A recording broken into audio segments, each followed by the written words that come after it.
Hi, I got this 1973 Valiant. I've had this for almost 40 years now.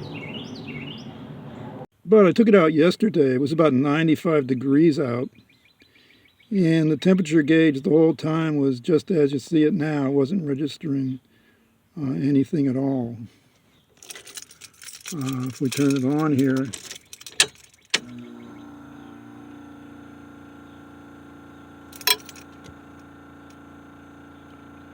you can see the fuel gauge is working. So we are getting power to the instrument panel. So if we look at the circuit diagram here, here's the 12-volt supply coming in. Goes through this voltage regulator, and then that goes through both the temperature gauge and the fuel gauge. So we know we are getting power here. It's got to be somewhere in this circuit, which is pretty simple. It goes through the temperature gauge and just through a bunch of connections to the temperature sending unit, which is just a variable resistor to ground. So let's go up to the hood and just check this sending unit. Okay, so here's that sending unit, and let's just check it here. Put this on the ground.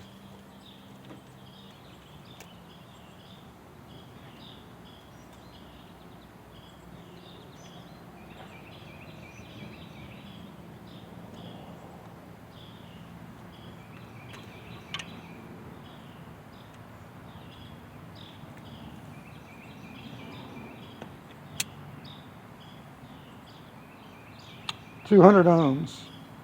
Well, it does have continuity. That's a little bit higher than I would have expected, but that is at the lowest possible temperature. So I think it's probably not the sending unit. If it's working properly, we should be able to get voltage coming through the meter and out to this connector. So let me turn it on here.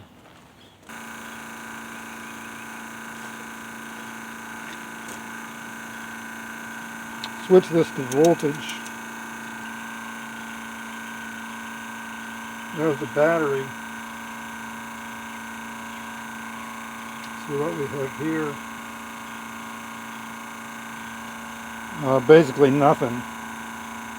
0.01 of a volt. So that's not right.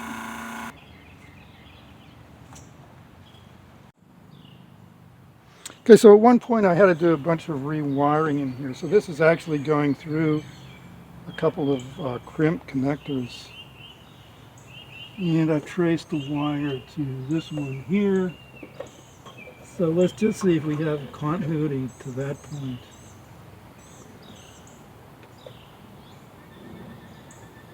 And seems that we do. So I guess those connections are okay. So I guess we'll go back to the instrument panel, see what we can find there. Okay, so here's an extra instrument panel I happen to have.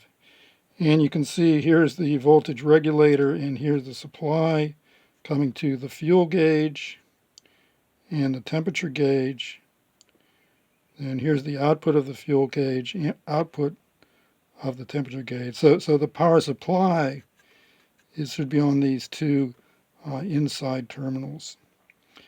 And then we can measure the output at the other side of the temperature gauge. So one thing I really like about this car is that it's so easy to work on. And in fact here I can actually reach up in back of the dashboard and find these two connections. So I think we can test this without even taking the instrument panel out.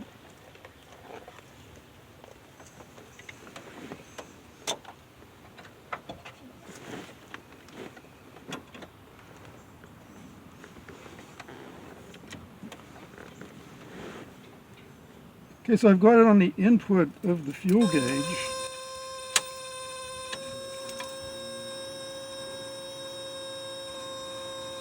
And you can see it's clicking on and off. That's the way the voltage regulator works. It's on for a short period of time and then off. And the gauge then reads basically the average voltage. So we do have power going to the fuel gauge. Of course, the temperature gauge is wired directly to it, but let me switch the connection to the temperature gauge.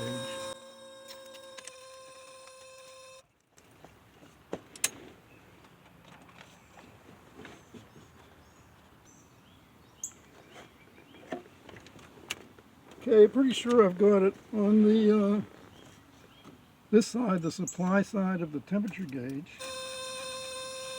So let's try that again. Huh, and now we're getting nothing.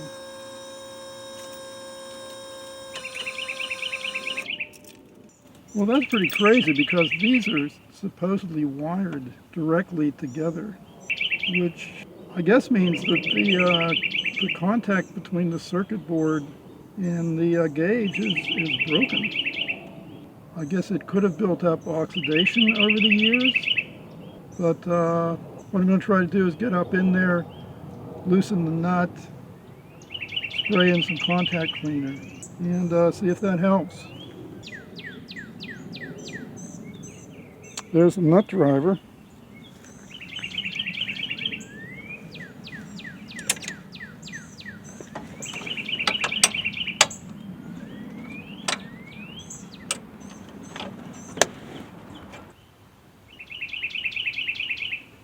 Trying to make sure I got the right nut here. Oh yeah, I got it loose. Get up in there with some contact cleaner.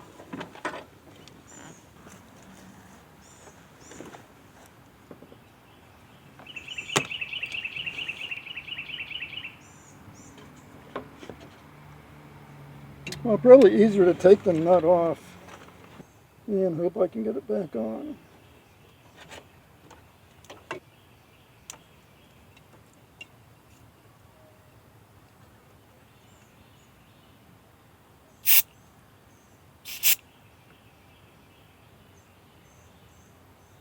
Doesn't look particularly oxidized.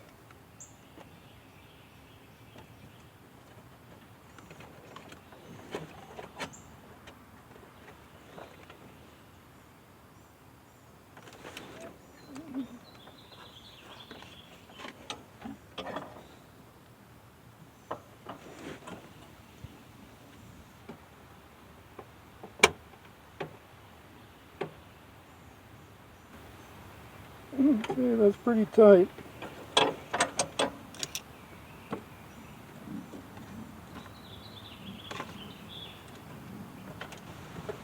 Get the clip lead on here again.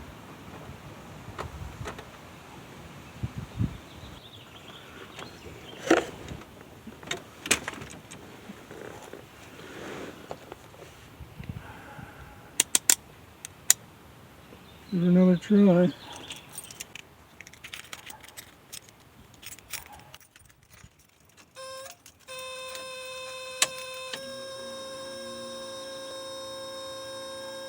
Huh. Well, that's more voltage than it was, but nowhere near what the fuel gauge was getting. So maybe it's making partial contact, but not full contact. Guess I'll try to get up in there with some sandpaper. Try to scrape down the printed circuit board, and then try again.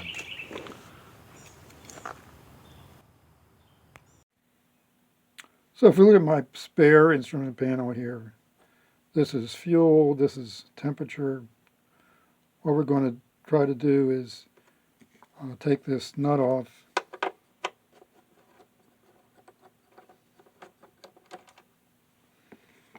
And you can see it looks like there's a little ring of discoloration there, maybe oxidation from two dissimilar metals in contact. So I'm going to go up to the car, try to get in back of the board and just scrape off any oxidation there. Get back to the bare metal. Same thing on this screw coming out of the gauge. And then same thing on the nut here. And then put it back on, and hopefully then it'll make contact. If that was indeed the problem.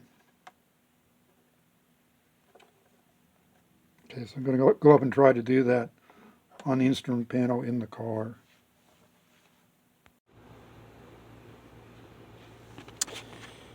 Okay, I'm going to try to get back there with some 400 grit sandpaper here.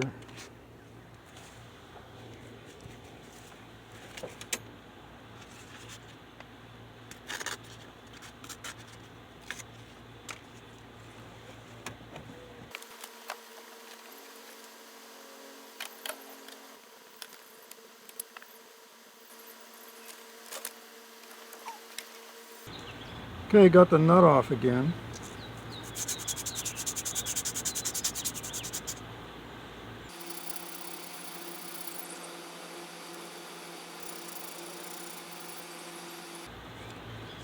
Go in and try to sand around it.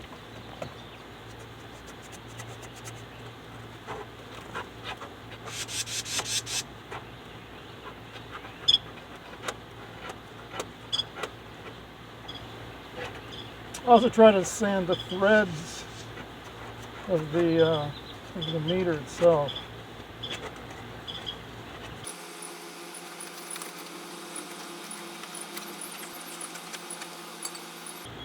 Okay, let's try that.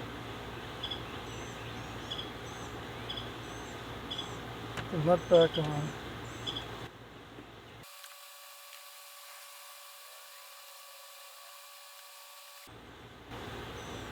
Okay, it's on.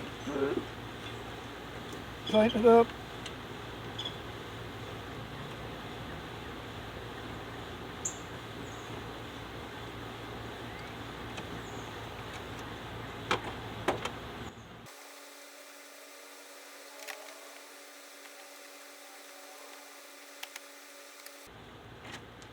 Okay, that's pretty tight.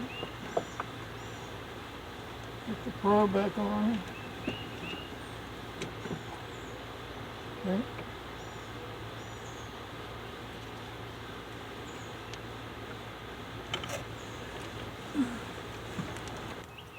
Okay, I got the probe back on. Let's try it again.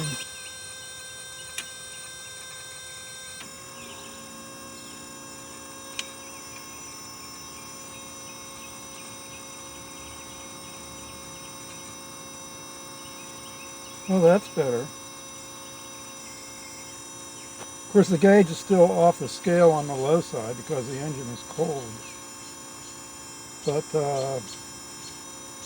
we can check, see if we have power at the sensor.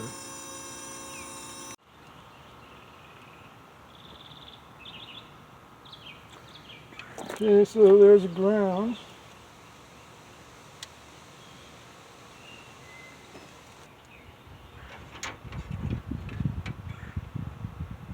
There's the battery.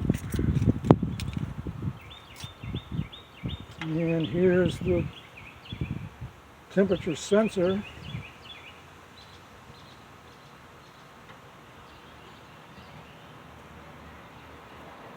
Turn it on.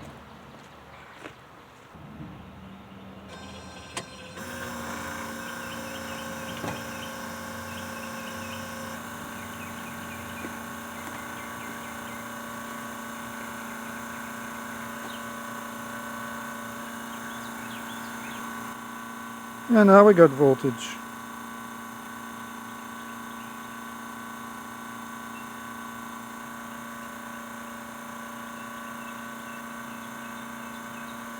Okay, just have to start it up and see if we register a temperature. Okay, so I just went out for some gas. The engine is still warm. Start it up here.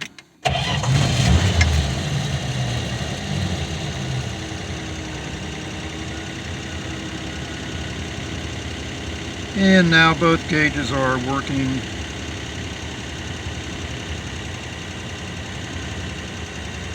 And settling down right above the cold line, which is where it should be.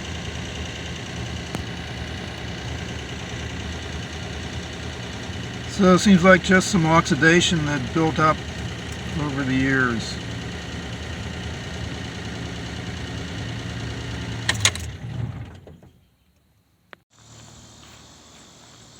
Thanks for watching.